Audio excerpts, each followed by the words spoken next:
कई बार ऐसा होता है ना कि हम किसी चीज के लिए अपनी पूरी जान लगा देते हैं, पर नतीजा कुछ नहीं निकलता। और ये अनुभव बहुत दर्दनाक हो सकता है। और तब मन में बस एक ही सवाल उठता है, हे ईश्वर, मेरे साथ ही ऐसा क्यों होता है? ये सवाल शायद हम सब ने कभी ना कभी खुद से पूछा ही है। पर क्या हो अगर मैं कहूं कि धर्म और अध्यात्म की नज़र से ये लगातार मिलने वाली हार असल में एक दिव्य संकेत हो सकती है? आइए आज इसी संकेत को समझने की कोशिश करते हैं।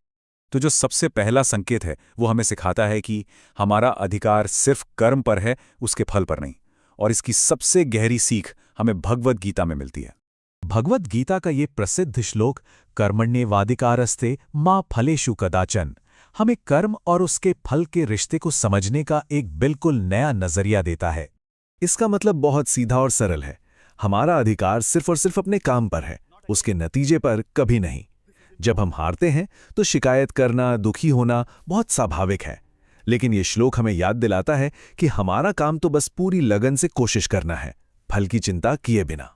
तो इस नजरिए से सोचें तो ये असफलता कोई सजा नहीं, बल्कि एक दिव्य धैर्य परीक्षा है। ये देखने की आजमाइश कि बिना फल की उम्मीद के भी हमारा विश्वास कितना मजबूत रहता है।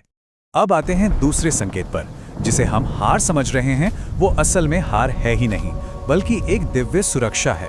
जरा सोचिए, क्या हो अगर जिसे हम अपनी हार मान बैठे हैं वो असल में हमें किसी बहुत बड़े अनदेखे खतरे से बचा रही हो।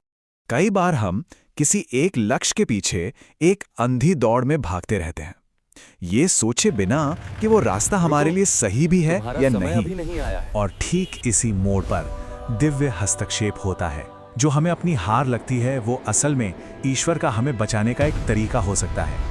इसे ऐसे समझिए, कल्पना कीजिए कि आप एक रास्ते पर अपनी पूरी रफ्तार से दौड़ रहे हैं, लेकिन आगे एक बहुत गहरी खाई है जो आपको दिखाई नहीं दे रही, पर ईश्वर उसे देख सकते हैं।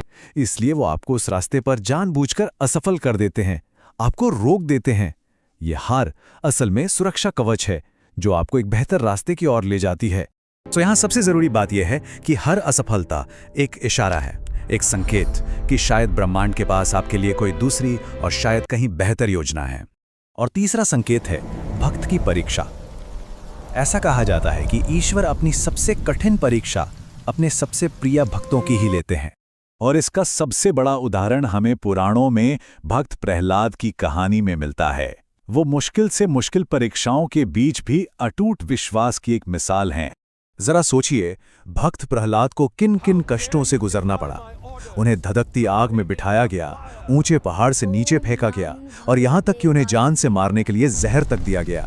हर परीक्षा में वो मौत के मुंह में थे, जिसे दुनिया की नज़र में पूरी तरह असफल होना ही कहा जाएगा। लेकिन इस कहानी का सार क्या है? इतनी मुश्किलों के बाद भी उन्होंने भगवान पर से अपना विश्वास कभी नहीं खोया। उनकी आस्था हर परीक्षा के साथ और मजबूत होती चली गई। इसलिए जब दुख और असफलताएं हद से ज्यादा बढ़ जाएं, तो समझ लीजिए कि ईश्वर आपकी परीक्षा ले रहे हैं। ठीक वैसे ही जैसे सोना आग में जितना ज्यादा तपता है, उतना ही निखरता है, उतना ही शुद्ध होता है। उसी तरह एक भक्त भी परीक्षाओं की आग में तपकर और ज्यादा मजबूत हो जाता है। तो इन सब बातों का सार क्या है? सार बस इतना है कि जिसे हम अंत समझ रहे हैं वो अंत है ही नहीं, बल्कि एक नई शुरुआत है। ये हमारे संघर्षों को देखने का एक नया नजरिया है। इस बात को हमेशा याद रखना बहुत जरूरी है। अगर आज किसी वजह से असफलता का सामना करना पड़ रहा है, तो इसका ये मतलब बिल्कुल नहीं है कि कहानी खत्म हो गई है। ये सिर्फ एक संकेत है कि जिंदगी में एक नया अध्याय शुरू होने वाला है, और ये सब उसी की तैयारी है। किसी ने क्या खूब कहा है, मंजिलें मिलें न मिलें, ये तो मुकद्दर की बात है। हम कोशिश भी ना करें, ये तो गलत बात है। हमारे हाथ में तो सिर्फ कोशिश करना ही है। और अंत में ईश्वर पर पूरा भरोसा रखें। उनकी टाइमिंग एकदम सटीक होती है। जो भी होता है वो बिल्कुल सही समय पर होता है, भले ही हमें उस पल में ये बात समझ ना आए। अगर अगली बार हार का सामना हो तो खुद को समझाना, हार आपकी कहानी का अंत नहीं। भगवान ने आपके लिए कुछ और बेहतरीन सोचा होगा। ये सोचकर आगे बढ़ते जाओ, क्योंकि मंजिल मिले ना मिले ये तो मुकद्दर की बात है, लेकिन हम कोशिश भी ना करें ये तो गलत बात है। दोस्तों आशा करते हैं कि ये वीडियो आपको पसंद आया होगा। तो कभी हिम्मत ना हारिए, भगवान हमेशा आपके साथ है। यही आज की वीडियो की सीख थी। तो अगले वीडियो में मिलते हैं नए टॉपिक के साथ, इसलिए चैनल को सब्सक्राइब जरूर करके रखिएगा।